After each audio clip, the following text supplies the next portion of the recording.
ગુજરાતમાં ઘણા બધા નિર્ણયો લેવાયા છે, પરંતુ હાલમાં જ એક જાહેરાત કરવામાં આવી છે, જેને લઈ ગુજરાત રાજકારણમાં ગરમાવો આવી ગયો છે।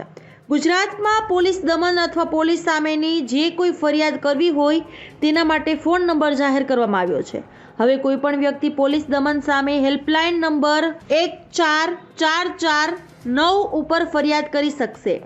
રાજ્ય સરકાર વતી એડવોકેટ જનરલે પોલીસ દમન તથા પોલીસ સામે ફરિયાદ કરવા માટેની હેલ્પલાઇન નંબરની જાહેરાત કરી હતી। કેન્દ્ર સરકાર તરફથી રાજ્ય સરકારને 14449 નંબર અપાયો છે। જો કે આ હેલ્પલાઇન નંબર આગામી 15 દિવસમાં કાર્યરત થશે। આ નિર્ણય બાબતે તમારું શું કહેવું છે તે કમેન્ટમાં જણાવજો અને વિડીયો લોકોને શેર કરજો, જેથી બધાને આ હેલ્પલાઇન નંબર 14449 મળી શકે અને જાગૃત નાગરિક તરીકે પોલીસ દમન અથવા પોલીસ સામેની જે કોઈ ફરિયાદ કરવી હોય તે કરી શકે। ધન્યવાદ।